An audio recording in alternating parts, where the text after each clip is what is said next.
Yes, my name is Romeo Busiku and I'm your speaker for today's session of the Youth Parliament debate. We are here in Wakiso to talk about how we can offer linkages between the private sector actors and our youth who are grappling with so many challenges in the agribusiness. Let me give you a brief preamble into this debate. The Heifer International is currently implementing the East Africa Youth Inclusion Project, which is a 5-year project that has been stretching from 2016 and will be taking a center stage all the way to 2021. Now, the major aim of the East Africa Youth Inclusion Program is to target 25,000 economically disadvantaged young men and women between the ages of 15 and 24 in the agribusiness. Well, we also understand that even though there is a lot of attention and increased financing towards the agriculture sector, young people are still shunning the practice. Why are young people shunning agriculture? Well, the answer to that question is the focus of the East Africa Youth Inclusion Program. Let me bring in the country director of Heifer International, Mr. Matovu William, to tell us what are the challenges that have been plaguing the East Africa Youth Inclusion Project and what can be done to ensure that it offers reprieve to our young people in this country, especially those in Wakiso. Mr. Matovu William from Heifer International. Heifer works in over 21 countries across the world, and we basically support communities, especially farmers and young people, to be able to address challenges they face, more so by enabling them to close the living income gap by focusing on those initiatives that especially focus on enabling them to undertake agribusiness in a more profitable manner. We focus on 4 work areas. One, which is economic development, environmental sustainability, food security and nutrition, and youth and women empowerment. And the reason why we are here today is to discuss in more details about the challenges which are facing youth in engaging in agribusiness. We have a clear goal that by 2030, we want to support 360,000 young people to be employed. It's an aggressive goal, but we think collectively together, and that's why we believe a lot in working with the private sector. We can be able to achieve that journey. The numbers are very clear. 13.3% of people, especially youth, between the age of 18 to 30 are unemployed in our country. And we know that we're 45 million people per se.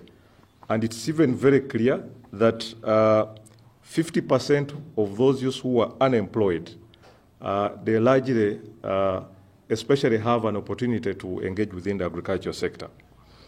But we also noticed that close to about 55% of the urbanized youth are located in Wakiso district.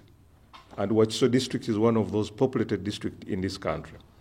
So this discussion and conversation is very important to see how can we support and work together in a district which has the most populous unemployed young people get to work. And we think that agribusiness is one of the solutions getting to that area. For the last 4-5 years, we've been engaging with the Youth Inclusion Project. We noticed that young people are facing a number of challenges: access to land, finance, skills, not easily breaking through with engaging with the private sector. The challenges are enormous. But we've also come to learn that if there is a concerted effort to effectively engage the private sector, working closely with its youth, we can get the answer to address the unemployment challenge. We see statistics which is getting very clear. We see that in Africa currently, we're having the youngest continent.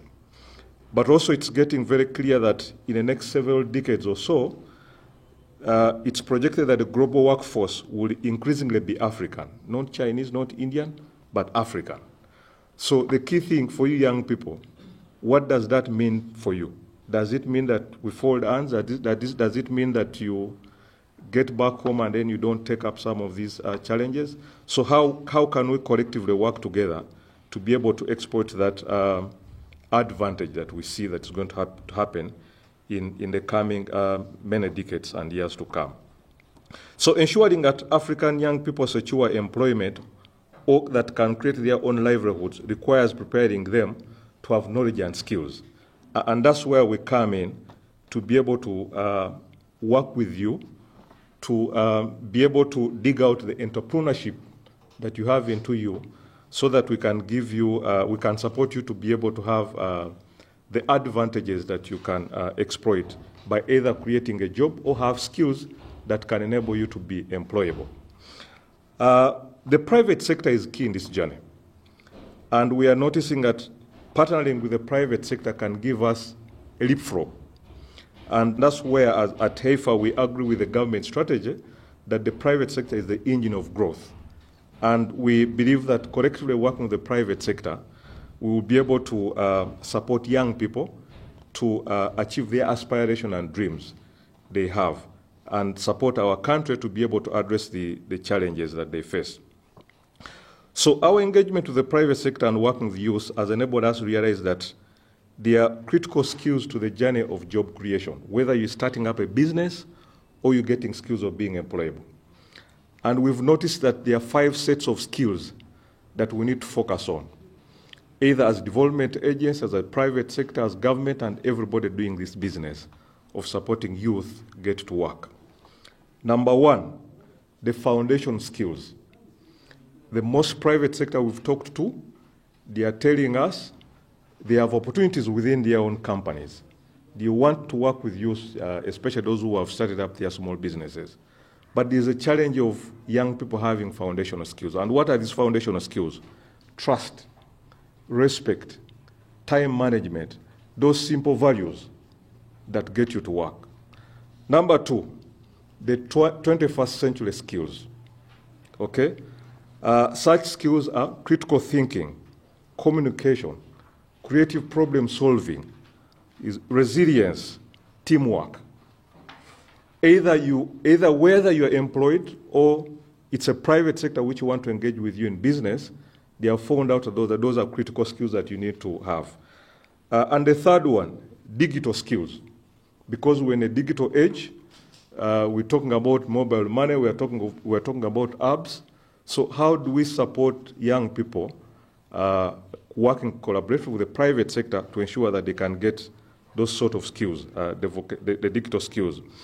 Employers in both formal and informal sector are increasingly demanding workers with digital literacy. They are able to have a comparative and competitive advantage than those who do not have. And the 4th skills are the vocational skills.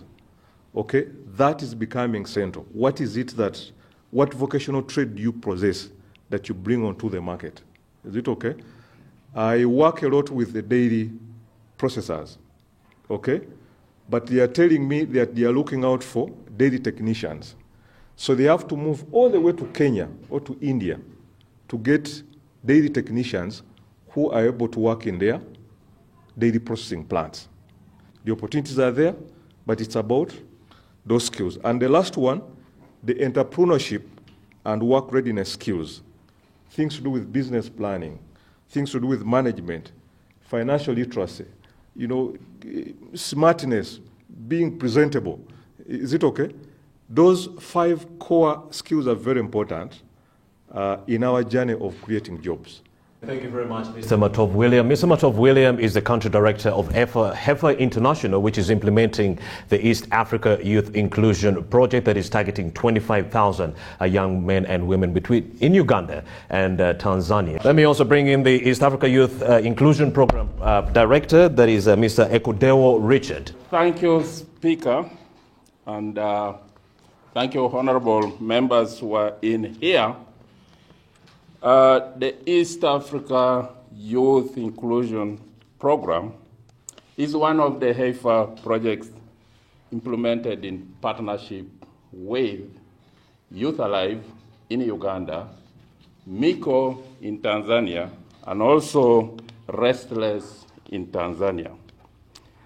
The program is being implemented in Uganda in 6 districts, and Wakiso happens to be one. The others are Chiboga, Luero, Bujiri, Amuria, Ngora. Those are the focus districts in Uganda.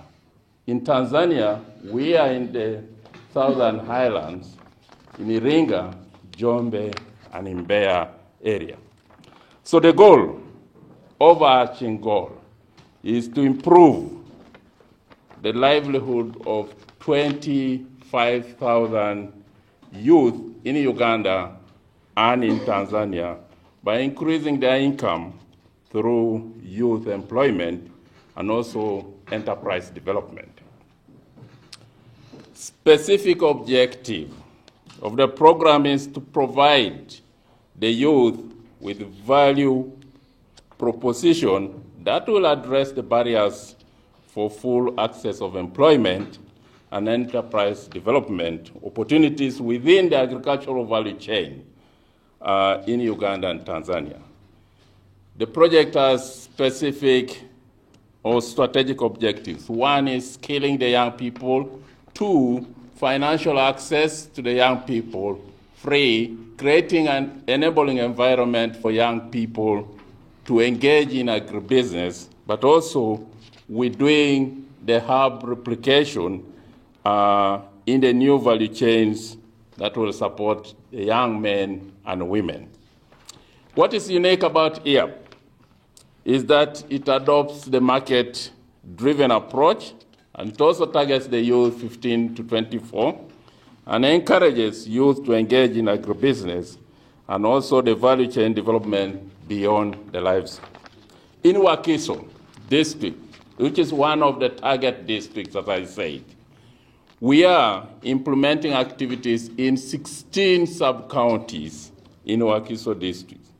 That runs through Masulita Sub-County, Masulita Town Council, Kachiri Sub-County and Town Council, Busukuma, Gombe, Kasangati, Namayumba, both the Town Council and the Sub-County, Chengera, Wakiso Town Council, Insanji, Wakiso Sub-County, Kajansi, Katabi, and Nabweru. Those are the areas that we are in. In Wakiso alone, we've been able to give out loans to 597 young people, 316 female, 281 male, amounting to 427 million for them to do businesses after the trainings that they got from the private sector actors. They needed the resources. I'll call you again sometime later on, but let's hear it from Birungi Korutaro, the CEO of Kilimo Trust, one of the resource partners for Heifer International, who are also helping in the implementation of the East Africa Youth Inclusion Project. Welcome, Birungi Korutaro. Thank you, Mr. Speaker. The agriculture sector plays a pivotal role in Uganda's economy.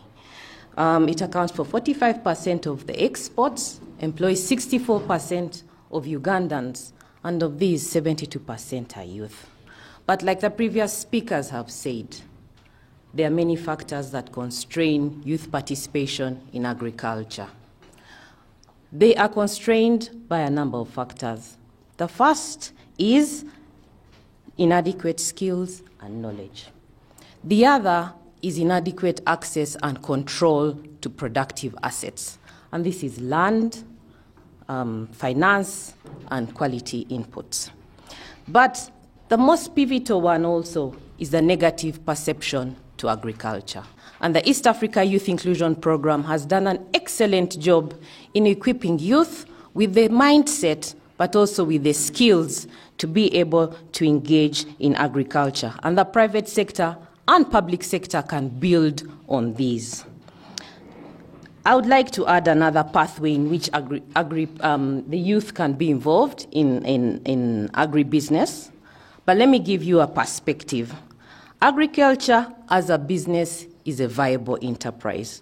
Uganda alone exported about 7.5 trillion shillings worth of agricultural exports. As a country, we import about 1.1 trillion worth of just wheat flour. So the opportunity, and that is per year, The opportunity for import substitution, if we can compete on quality, is